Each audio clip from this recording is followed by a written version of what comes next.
네, 잠시 기도하고 같이 말씀 보겠습니다.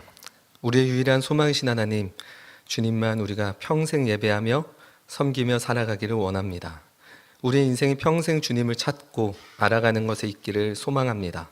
어제보다 오늘, 오늘보다 내일 주께 더 가까이 나아가기를 원합니다. 매일 내 마음을 지키지 못하며 세상의 가치와 우리가 기준대로 살아가려고 할 때마다 주의 긍휼을 우리 가운데 베푸시기를 이 시간에 구합니다. 하나님 없이 살아가는 일상이 되지 않게 하시고 하나님의 자녀로 명예 지켜가며 우리 가운데 깊어진 삶을 살아가게 인도하여 주옵소서. 이 시간 주의 말씀 앞에 우리 모두가 섭니다. 주와 마주할 때 우리의 깊은 곳에서부터 진정으로 변화된 존재와 삶으로 나아가는 은혜를 허락하여 주옵소서. 우리 주 예수 그리스도의 이름으로 기도합니다. 아멘. 네, 오늘은 성공의 함정이라는 제목으로 함께 말씀 보겠습니다. 오늘 본문은 삼손에 대한 이야기입니다. 삼손의 인생은 크게 세 가지 장면으로 나눌 수 있습니다. 첫 번째 장면은 그가 어머니 태에 있을 때부터 나실인으로 부름받는 장면입니다. 두 번째 장면은 딥나라는 그곳에서 한 여자를 사랑하게 됨으로 펼쳐지는 이야기입니다. 마지막 세 번째 장면은 삼손 이야기에서 가장 유명한 삼손과 들릴라 이야기입니다. 우리가 오늘 읽은 말씀은 두 번째 장면과 세 번째 장면 사이에 위치하고 있습니다. 그렇기 때문에 두 번째 장면을 살펴봐야 세 절밖에 안 되는 오늘 이 본문을 더 깊이 묵상할 수 있습니다. 두 번째 장면으로 가겠습니다. 14장 1절에서 2절입니다. 우리가 한 목소리로 함께 읽도록 하겠습니다. 삼손이 딥나에 내려가서 거기서 블레셋 사람의 딸들 중에서 한 여자를 보고 올라와서 자기 부모에게 말하여 이르되 내가 딥나에서 블레셋 사람의 딸들 중에서 한 여자를 보았사오니 이제 그를 맞이하여 내 아내로 삼게 하소서 하며, 삼손이 딥나라는 장소로 갔을 때 그곳에서 마음에 드는 여자를 만났습니다. 흔한 말로 한눈에 반했다라고 말하죠.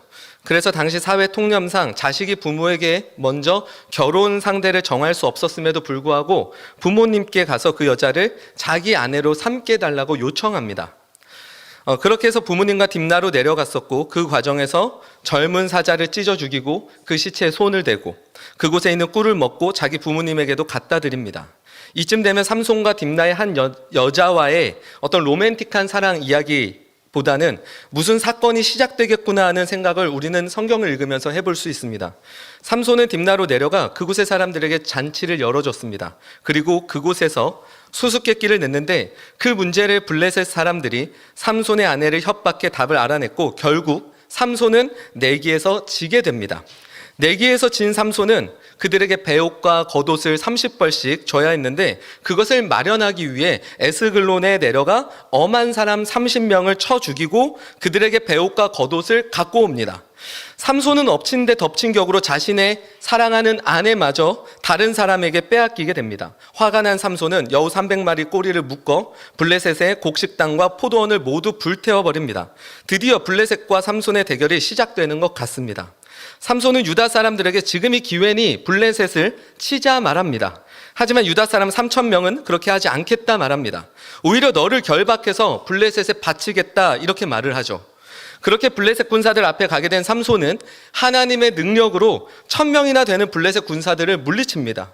두 번째 장면에 대해 이해되지 않고 납득할 수 없는 그런 장면들을 우리는 여럿 있습니다. 그 부분에 대해서는 위에 링크를 클릭하시면 들어보실 수 있습니다. 미디어팀 사랑합니다. 네, 계속하겠습니다. 블레셋으로부터 자신의 청소년부 가시면 있습니다. 그래서 이렇게 요 위쪽에 이렇게 딱 클릭하실 수 있게. 그럼 그 장면들마다 우리가 이해되지 않는 이 장면들이 이렇게 또 설교 영상들이 있습니다. 블레셋으로부터 자신의 목적을 성공한 삼손은 이스라엘의 사사가 됩니다. 그렇게 20년이 흘렀습니다. 그런데 한 가지 궁금한 것이 있습니다. 성경은 삼손이 사사로 있었던 20년에 대해 왜 아무 기록도 보여주지 않고 있을까요? 사사기 15장 20절에 이런 식으로 나오죠. 20년을 지냈더라 하고 바로 다음 장면이 오늘의 본문입니다. 이는 간접적으로 우리한테 무엇을 보여주고 있습니까? 사사가 어떤 존재입니까? 이스라엘 백성이 하나님 앞에 온전히 세워지고 돌아오고 믿음으로 살아가도록 다스리는 존재입니다. 그 역할을 하라고 하나님께서 사사로 세우신 것이죠. 어떻게 보면 삼손 이야기에서 가장 스펙타클하게 전개가 되고 수많은 이야기들이 나와야 되는 것이 이 20년 아니겠습니까? 그러나 성경은 이 20년에 대해서 아무 일도 없었던 것처럼 그냥 20년이 흘렀더라 하고 오늘의 이 장면으로 바로 우리를 안내합니다. 왜 그랬을까요? 이유는 한 가지입니다. 그가 사사로서 제대로 한 것이 없었기 때문이죠. 그냥 그렇게 20년이 흘렀다고 기록이 된 것입니다. 삼손은 하나님의 은혜를 입고 블레셋과의 싸움에서 성공하게 됐는데 어떻게 변화되지 못하고 여전히 자기 자신의 연약함 속에서 살아갈 수밖에 없었을까요? 우린 이 생각을 해야 합니다. 삼손은 블레셋과의 나름대로의 이 전쟁에서 승리했습니다. 그리고 사사가 되었고 20년이 지났죠. 그런 그의 모습이 오늘 우리 눈앞에 펼쳐졌는데 그는 어느 때나 변하지 않고 우리에게 여전히 우리가 20년 전에 봤었던 그 삼손의 모습으로 그렇게 똑같이 등장하고 있습니다. 어떻게 삼손은 그 연약함 속에서 변화되지 못하고 그런 성공을 맛봤음에도 불구하고 살아갈 수밖에 없었을까요? 이 질문은 하나님으로 인해 우리의 모든 연약함이 사라진다는 뜻은 아닙니다. 우리의 연약함은 하나님을 믿고 살아가더라도 여전히 계속 남아 있습니다. 그러나 연약함 속에서 살아가지 않을 수는 있습니다. 어떻게 그것이 가능합니까? 그 속에서 하나님을 붙들고 살아가게 될 때 내 욕망과 감정과 이기심으로 살아가는 것이 아니라 하나님의 뜻과 계획 속에서 내 자신을 보게 되는 겁니다. 그리고 그 속에서 내 위치를 파악하고 그에 맞게 어울려 하나님 나라로 살아가게 되는 것입니다. 이것이 바울이 말한 약할 때 강함 된다라는 것이죠. 우린 늘 연약하지만 그럼에도 불구하고 그것에 끌려다니지 않고 이 강함을 갖고 살아갈 수 있다는 것이에요. 삼손이 블레셋과의 싸움에서 이길 수 있었던 것은 온전히 하나님의 은혜였습니다. 그의 능력과 실력이 아니었죠. 자기 욕심과 이기심으로 살아가며 방탕하고 교만한 자세로 살아가는 삼손이었지만 하나님은 그분의 계획과 뜻을 이루기에 신실하셨기 때문에 그런 인생을 통해서도 하나님의 완전하심과 신실하심을 보여주셨던 것입니다. 우리 인생도 이런 부분에서 착각해서는 안 됩니다. 마치 내 실력과 힘으로 이룬 성공이 아닙니다. 지금 이 자리까지 우리가 살아오면서 이것이 내 실력과 내 힘으로 이룬 것이 아닙니다. 하나님의 신실하심이었죠. 하나님께서 여전히 우리를 붙들고 계시고 우리를 부르고 싶으신 그 안에 우리의 인생이 있다는 것을 오늘 잊지 마셔야 합니다. 하지만 삼손은 하나님의 목적과 계획에 관심이 없었고 오로지 자신의 감정에 휩싸여 복수에만 집중하고 있었던 것입니다.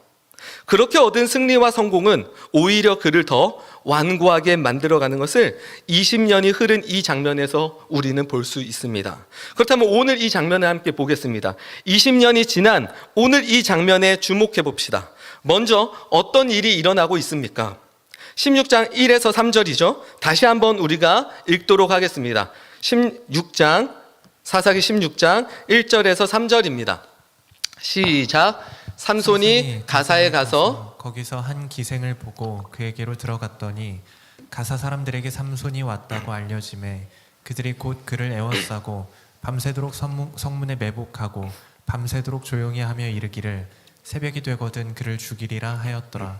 삼손이 밤중까지 누워있다가 그 밤중에 일어나 성 문짝들과 두 문설주와 문빗장을 빼어 가지고 그것을 모두 어깨에 메고 헤브론 앞산 꼭대기로 가니라. 20년 동안 그가 변하지 않았다는 것을 우리에게 보여줍니다. 어떤 면에서 그렇습니까? 삼손은 지난날 딥나의 한 여자로 인해 자신의 정체성과 자신의 사명을 생각하지 못한 채 하나님이 주신 능력과 기회를 오로지 자기 인생을 위해서 사용했었습니다. 그런데 오늘도 그는 가사라는 지역에서 기생의 집에 들어가는 것으로 다시 등장합니다. 이것이 사사로 있은 지 20년 다음에 성경에서 그를 다시 등장시켰을 때의 내용이라는 것을 우리는 주목해 봐야 합니다. 그의 약점이 20년 전에도 여자였는데 또는 그의 교만함이었는데 지금도 여전히 그는 여자로 인해 위험한 상황에 처하게 됩니다. 지난날의 성공은 삼손에게 어떠한 변화도 가져오지 못했다는 것을 우리는 볼 수 있습니다. 어떤 분들과 대화하다 보면 간혹 이렇게 말씀을 하시는 분들을 볼 때가 있습니다. 성공하면 그때 하나님 신실하게 잘 믿겠다. 내가 이 시험에서 합격하면, 내가 이 직장에 취업하면 그때 내가 하나님 정말 신실하게 믿겠다 말하는 사람들이 있습니다. 그러나 오늘 성경은 그것이 불가능하다는 사실을 보여줍니다. 그런 성공은 이루어질수록 오히려 하나님 앞에 돌아오기 힘들어지게 될 뿐입니다. 이걸 우리가 깨달아야 합니다. 이 이야기를 우리가 보셔야 합니다. 나는 아니라고요? 어떻게 자신할 수 있겠습니까?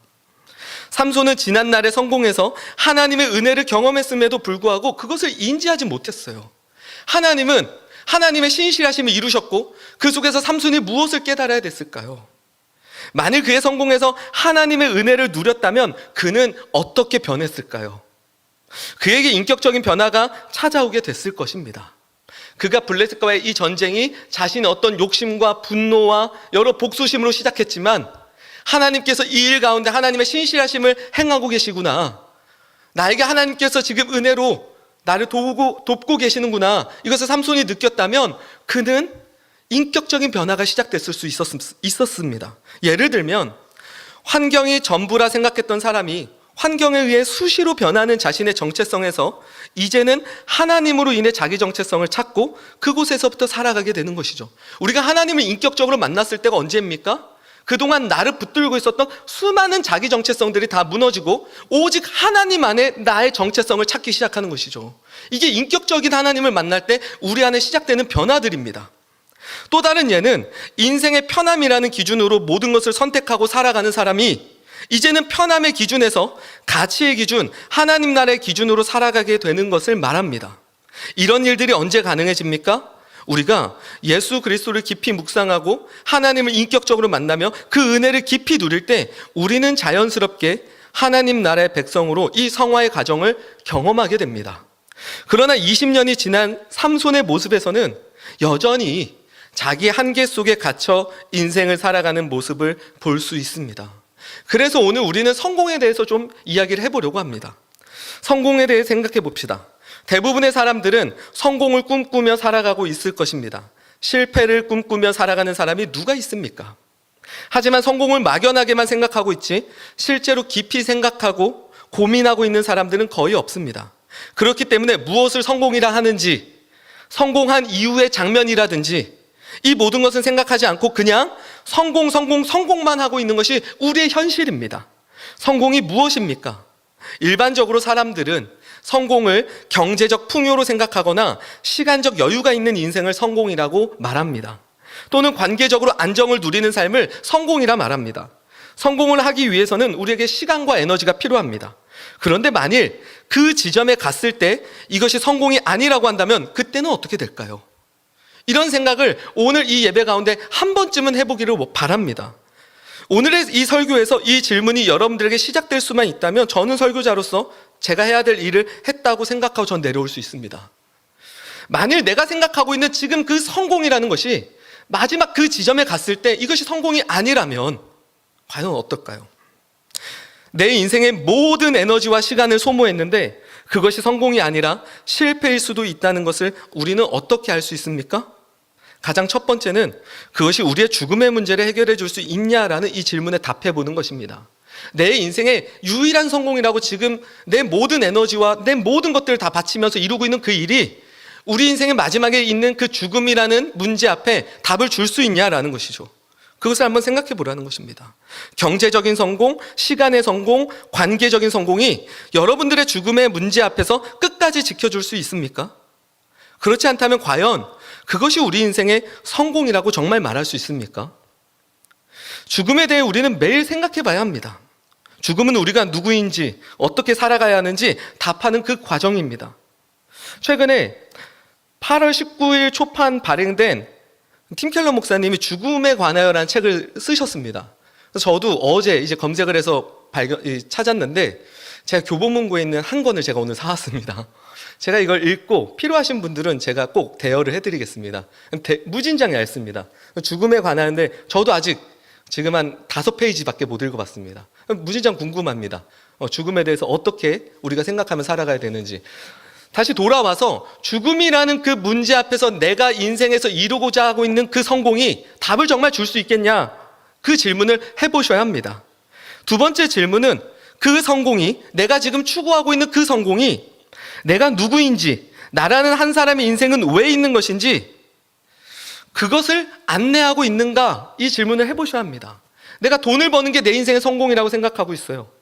내가 내 인생에서 여유 있는 삶이 내 인생의 성공이라고 생각하고 있어요. 그렇다면 그 성공이 내 존재와 내 인생의 모든 부르심, 내가 왜 살아가고 있고 나는 무엇 때문에 살고 나는 죽어서 어떻게 되고 이 모든 것들에 대해서 과연 답을 줄 수 있는가, 거기로 안내하고 있는가, 그 관점에서 한번 생각해 봐야 합니다. 삼손의 성공은 자신이 나실인이라는 정체성과 블레셋으로부터 이스라엘 백성을 이끌어내 하나님 나라의 백성으로 다스려야 된다라는 이 부르심, 이것으로 그를 안내하지 못했습니다. 삼손이 어떤 존재입니까? 어머니 태에 있을 때부터 이미 하나님 앞에 구별된 자로 부름을 받은 자입니다. 그리고 그를 통해서 하나님께서 이스라엘 백성을 블레셋으로부터 건져내겠다 말씀하셨습니다. 그 건져내겠다라는 말씀은 억압 아니면 그들의 폭력 뿐만 아니라 영적으로 그들을 이끌어내겠다라고 말씀하신 것이죠. 이것이 삼손이 살아가는 이유고 그의 인생의 하나님의 계획이었습니다. 그러나 그는 그 어마어마한 성공을 이루었음에도 불구하고, 그리고 그 성공 뒤에 사사가 됐음에도 불구하고 자신이 누구인지 그는 회복하지 못했습니다. 그리고 자신이 살아가는 이유와 자신을 향한 하나님의 계획들을 알지 못했습니다. 오히려 더 완고한 모습으로 그를 살아가게 만들었습니다. 이런 성공을 성경에서는 실패라고 부릅니다. 다시 돌아와서 성공이 무엇입니까? 성공하고 싶은 영역이 아니라 성공 자체가 무엇입니까? 성공은 단순합니다. 무엇인가 이루는 것입니다. 흔히 사람들은 기독교가 성공을 반대한다 생각합니다. 성공을 나쁘게 본다고 생각하는 것 같습니다. 그렇기 때문에 기독교인들끼리 이야기할 때, 성공을 이야기할 때는 늘 가슴 한쪽에 찝찝함을 떨쳐내지 못하며 대화하는 경향이 있습니다. 그러나 기독교는 성공 자체를 매우 긍정적으로 바라봅니다. 오히려 성공을 추구하며 살아가라고 말합니다. 신약의 바울의 표현을 빌리자면 표대를 향해 달려가는 인생이 바로 성공을 추구하는 것이죠. 그래서 마지막 때에는 의의 면류관을 얻게 될 것을 기대하라, 바울은 이렇게 말을 하죠. 기독교에서 성공을 멀리하라고 할 때는 영역의 문제를 말할 때입니다. 잘못된 성공의 영역으로 인해 진짜 중요한 것을 생각하지 못하고 가려진 채 살아가게 될 것을 경계하라고 할 때, 그런 관점에서 성공을 멀리하라는 것이지 성공 자체를 나쁘게 보지는 않습니다. 일반적으로 성공을 꿈꾸는 사람들과 성공에 대해 꿈꾸지 못하고 살아가는 사람들의 인생은 어떻게 다를까요? 성공하고자 하는 사람은 오늘 놀고 싶다고 해서 놀고, 과식하고 싶다고 해서 과식하고, 쉬고 싶다고 해서 쉬고, 여행 가고 싶다고 해서 여행 가고, 그렇게 하지 않습니다. 어떤 기준과 방식이 들어오는 대로 살아가지 않고 자신의 기준과 방식을 지켜내며 살아가죠. 그리고 그런 사람들이 성공합니다. 성공의 영역에 관해서는 조금 뒤로 밀어두고 성공 자체만 지금은 생각해 보자는 것입니다. 성공하고자 하는 사람은 아침에 눈을 열어서라도 뜨죠. 그리고 밤 늦게까지 힘들어도 합니다. 왜 그래요? 이루고 싶은 것이 있기 때문이에요. 바울의 인생이 이와 같습니다. 사도행전에 나오는 인물들이 이렇습니다. 왜 그렇습니까? 이루고 싶은 게 있기 때문입니다. 그리스도인의 착각이 뭔지 압니까? 성공을 추구하는 것을 나쁘게 생각해서 삶에서 이루고자 하는 것이 다 사라지는 것입니다. 그래서 그냥 내가 악하게만 살지 않으면 돼, 이렇게 생각하고 살아가는 것이죠. 해야 될 것을 안 하고 있는 것 자체가 실패라는 생각을 해볼 수 있진 않나요? 우리가 정말 해야 되는 일들, 내가 이 땅에서 정말 알아가야 되는 일들, 그것을 하지 않고 그냥 단순히 악하게만 살지 말아야겠다라고 한다면 그것이야말로 실패일 수도 있겠다는 생각을 우리는 해봐야 합니다. 기독교 신앙은 죽어서 천국 가는 것이 목표가 아닙니다. 그것은 그리스도가 이루신 것입니다. 내가 이룰 수 있는 일이 아닙니다. 그렇게 은혜로 선물을 받았다면 이제부터는 그 나라의 백성으로 이 땅에서 무엇을 이루며 살아갈 것인지에 대해 끊임없는 고민과 싸움이 시작되어야 합니다. 오늘날 기독교인들을 보면 한 가지 아쉬움이 있습니다. 하나님 없이 살아가는 사람들은 인생의 성공을 환경의 변화로 생각합니다. 지금보다 더 넓은 집, 지금보다 더 좋은 차, 더 좋은 교육 환경, 안정적인 노후, 이것이 곧 내 자신이고 내 인생이라 생각하기 때문에 정말 열심히 살아갑니다. 막연하지도 않고 목적이 있고 목표가 있고 대화를 해보면 그들이야말로 표대가 뚜렷합니다. 반면에 기독교인들과 대화할 때는 오히려 너무 막연하고 게으르고, 제가 그랬어요. 제가 제가 이렇게 추구하며 살았던 시절들을 회상하면서 설교를 썼습니다. 그러니까 설교가 꾸진장 잘 써지더라고요. 제 모습을 갖다 쓰니까 오히려 너무 막연하고 게으르고 어떻게든 되겠지 하는 마음으로 살아가는 것을 보면 정말 아쉽습니다.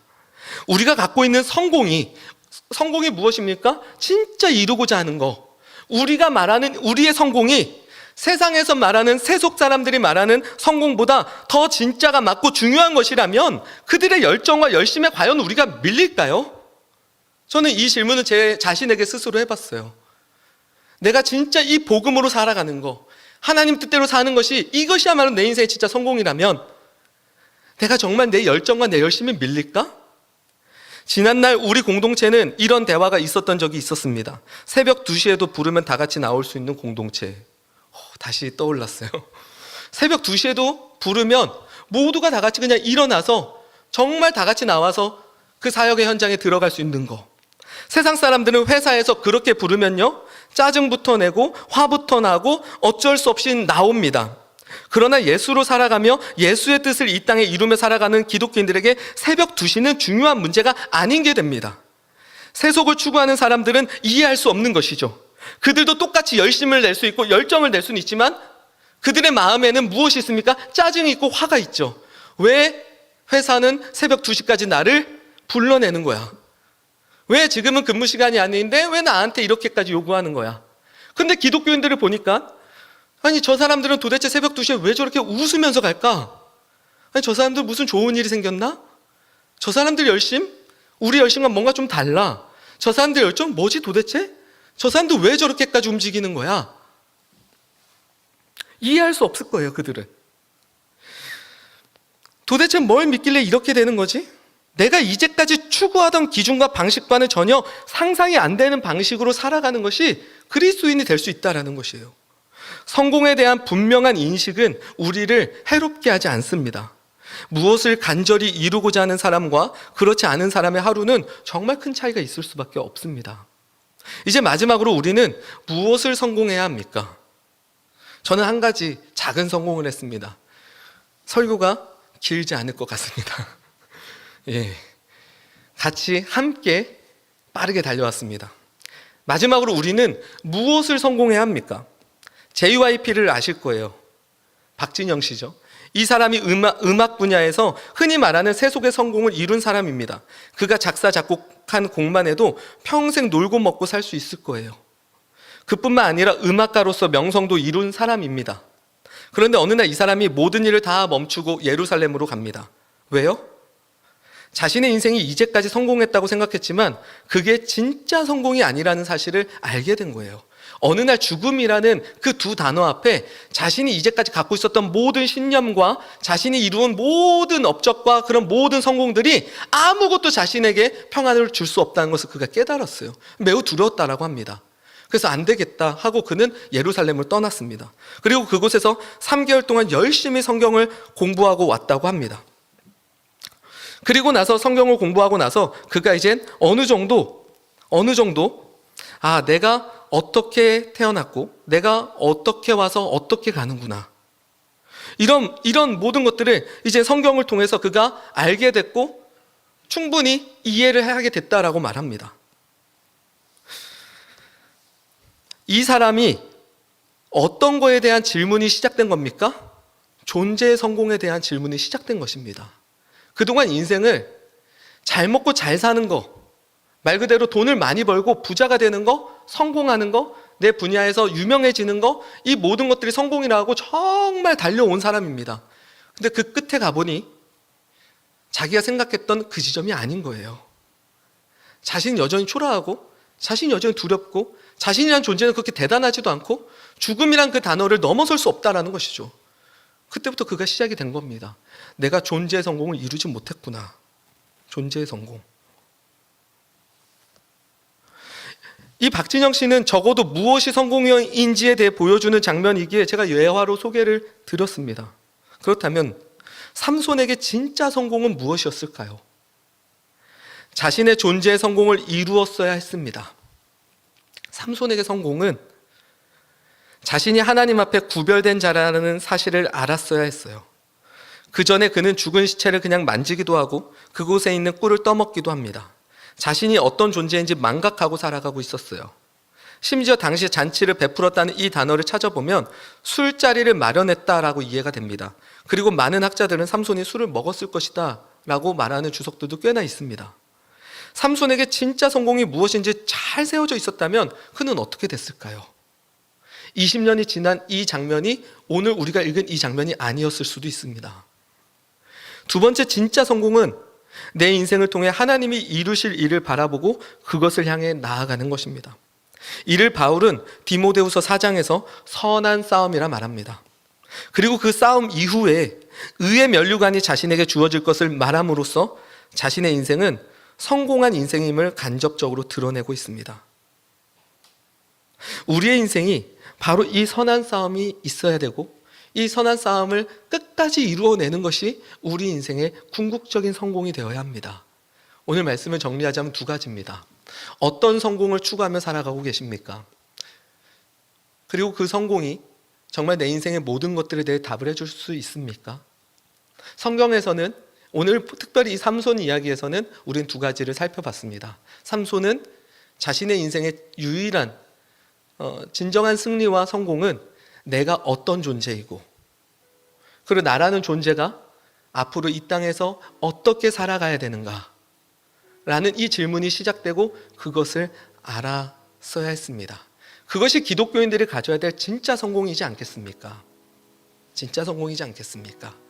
한때는 삶에 대해서 제가 매우 두려웠고 무서웠고 삶이라는 게 너무너무 경쟁이 가득했고 혹독했습니다. 근데 요즘 제가 느끼고 있는 삶은요, 참 감사하다라는 생각이 듭니다. 하나님께서 내가 어떤 존재인지 알고 그리고 이곳에서 정말 살다가 가볼 수 있는 이 귀한 삶을 나에게 허락해 주셨구나. 요즘은요, 그래서 수많은 어려움들이 우리 안에 있잖아요. 마음은 딱 한 가지로 먹습니다. 죽으면 하나님께 가면 되니까 죽음보다 더한 게 있겠어. 그리고 난 그리스도인이고 그리스도인은 죽음을 넘어섰지. 경제적으로 너무 어렵습니까? 어렵다. 저는 이 생각을 해봤어요. 어렵다. 그래, 죽으면 되지. 그때 그래도 내가 진짜 이룰 걸 이뤄야 되겠구나. 내가 하고 있는 어떤 일들이 잘 안 되고 뭔가 막 성공을 못 이뤘습니까? 그럼 그 자리에 이제 좀 나오십시오. 그리고 여전히 우리는 연약함과 이런 한계 속에서 살아갈 수밖에 없지만 저는 이 삼손 이야기에서 여전히 하나님은 신실하시게 그의 인생 가운데 역사하고 계시다는 사실을 믿고 있고 또 저는 개인적으로 주일 예배 때마다 계속 저도 다짐하고 결단하지만 우리의 가장 어두운 때, 보이지 않을 때 하나님 여전히 일하고 계시고 우리를 사랑하고 계시고 하나님 나를 정말 사랑했으면 사랑했지 내가 정말 많은 부분들을 오해하고 있구나. 그럼 그 하나님은 오늘도 붙드시고 우리가 이 땅에서 정말 이루어야 될 성공이 무엇인지 다시 한번 고민하시고 우리의 존재가 어떤 존재이며 우리가 무엇을 향해 가야 되는지 하나님께 진지하게 묻고 나아간다면 하나님께서 오늘 우리에게 가르쳐 주실 줄 믿습니다. 이 시간 깊어진 삶을 이라는 찬양을 우리 김은주 청년이 특송으로 함께 고백하고 나누도록 하겠습니다.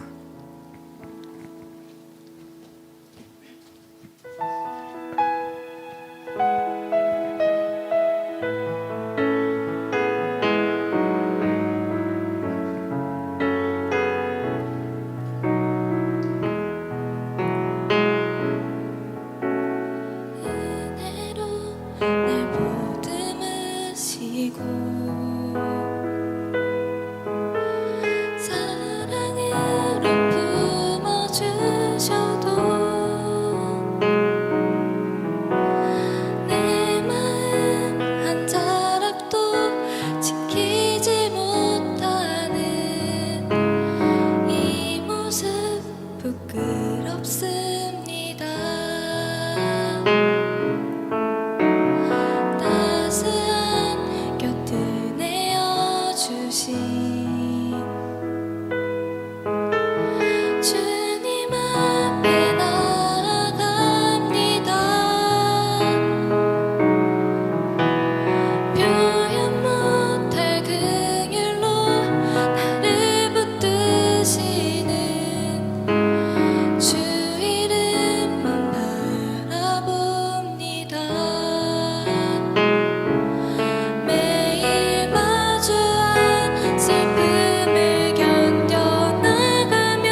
다 같이 한번 하도록 하겠습니다.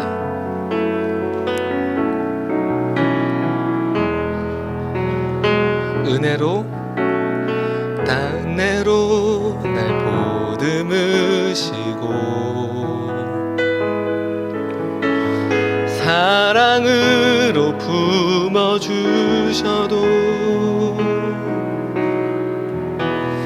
내 마음 한 자락도 지키지 못하는 이 모습 부끄럽습니다.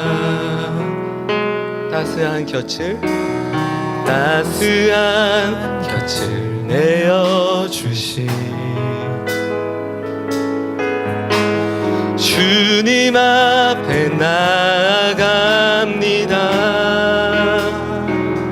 표현 못할 긍휼로 나를 붙드신 이 사실을 기억하길 바랍니다. 주 이름만 바라봅니다. 매일 마주한 슬픔을 견뎌나가며 주 예수의 마음을 닮아 가네. 두려운 걸음마다 주가 동행하니 주지하며 오늘을 건네. 주의 신실한 소망을 깊이 담으며 주 예수의 풍요를 채워가네. 하나님의 자녀로 명예 지켜가며 삶을 주께 드리네. 이 시간 함께 기도하실 때 우리 한 가지 기도로 묵상하며 나아가겠습니다. 요즘 내가 간절히 이루고 싶은 것은 무엇이었습니까? 그리고 내가 정말 이루며 살아가야 되는 것은 무엇입니까? 그리고 나는 어떤 존재인지, 그리고 나는 무엇을 위해 살아가는 자인지 우리 좀 진지하게 하나님 앞에 묻고 나아가길 바랍니다. 너무 정신없이 살아가고 너무 수많은 어려움 때문에 우리가 정말 붙들고 생각하며 나아가야 될 것들 다 놓치고 있진 않았는지 다시 한번 우주 묵상하면서 우리 하나님의 은혜를 이 시간 같이 구하며 나아가겠습니다. 같이 기도하겠습니다. 하나님, 이 시간 다시 우리의 모든 상황과 우리의 모든 문제들 속에서 주께서 오늘도 우리가 다시 주님의 온전히 바라보며 주께 온전히 세워질 수 있도록 인도하여 주시옵소서. 하나님, 우리가 어떤 존재인지를 주님 앞에 알아가게 하시고 성공을 이루며 살아갈 수 있도록 인도하여 주시옵소서. 그 속에 우리가 다시 주님의 자녀 하나님 나라의 백성임을 다시 깨닫고 살아갈 수 있도록 인도하여 주시옵소서. 그동안 우리의 삶 속에서 멈춰졌던 수많은 일들이 다시 시작되게 하시고 하나님께서 우리의 삶을 향한 계획들을 하나님 내가 다시 보기를 원합니다. 그동안 나의 계획과 그동안 내 생각에만 매몰되어져 있고 세상이 말하는 수많은 성공에 내가 휩싸여 살아가고 있었다면 하나님 오늘 그곳에서 나와 하나님께서 나를 보며 말씀하시는 하나님 내 인생은 무엇이고 나라는 존재는 무엇인지를 하나님 내가 오늘 듣기를 원합니다.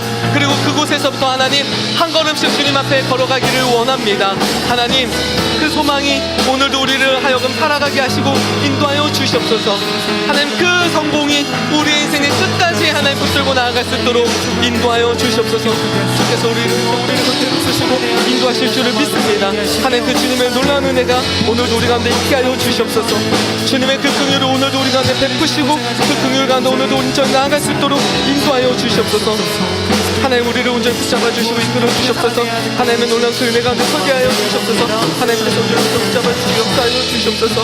하나님 우리를 다시금 주님 앞에 나아갈 수 있도록 기회를 주시고 인도하여 주시옵소서. 내가 이룬 것이 아니었는데 하나님 내 실력과 내 능력이 아니었는데 하나님 나를 부르고 계시고 나를 찾고 계시고 여전히 계속해서 나에게 말씀하시지만 우리가 듣지 못하고 살아가고 있었다면 하나님 다시 그 기회 가운데 서게 하여 주시옵소서. 하나님, 지지 않고 주님을 들어오게 할 수 있도록 주옵소서. 우리의 소망이신 하나님, 우리가 세상의 수많은 성공에 휩싸여 나의 존재를 망각하고 하나님이 나를 향한 계획과 하나님의 뜻을 생각지도 못하고 묵상하지도 못하며 그저 현실에 매몰되어 살아가는 것에 익숙하고 쫓으며 살아가는 것이 아니라 쫓기며 살아가는 것에 익숙해져 있다면, 하나님, 오늘 이 시간 우리가 세상의 수많은 그 성공에서 걸어 나와 오늘 성경에서 말하는 내가 어떤 존재이고 내 인생을 향한 하나님의 뜻과 계획은 어디에 있는지를 바라보며 그것을 이루는 선한 싸움이 우리 인생의 성공이 되게 하여 주옵소서. 그래서 마지막 때에 바울이 말한 것처럼 우리에게 의의 면류관이 준비되어져 있는 것을 기억하고 오늘을 살아갈 수 있도록 인도하여 주옵소서. 수많은 두려움과 수많은 어려움 속에서도 하나님, 우리가 이 믿음을 지키며 주님 앞에 나아갈 수 있도록 인도하여 주옵소서. 오늘 이 시간 이후로 우리 안에 존재의 성공을 주께서 이루어 가실 줄은 믿습니다. 또한 우리의 모든 부르심 가운데 하나님 앞에 나아가는 수많은 예배자들이 하나님 계속해서 이곳저곳에서 일어나기를 간절히 소망합니다. 하나님, 우리와 함께하여 주옵소서. 주님의 그 긍휼과 주님의 그 사랑을 오늘도 의지하며 주께 나아갑니다. 우리 주 예수 그리스도의 이름으로 이 시간 간절히 기도합니다. 아멘. 이 시간 우리 함께 주기도문으로 오늘 이 예배를 마치도록 하겠습니다. 하늘에 계신 우리 아버지여, 이름이 거룩히 여김을 받으시오며 나라가 임하옵시며 뜻이 하늘에서 이루어진 것 같이 땅에서도 이루어지이다. 오늘 우리에게 일용할 양식을 주옵시고 우리가 우리에게 죄진 자를 사하여 준 것 같이 우리 죄를 사하여 주옵시고 우리를 시험에 들게 하지 마옵시고 다만 악에서 구하옵소서. 대개 나라와 권세와 영광이 아버지께 영원히 있사옵나이다. 아멘.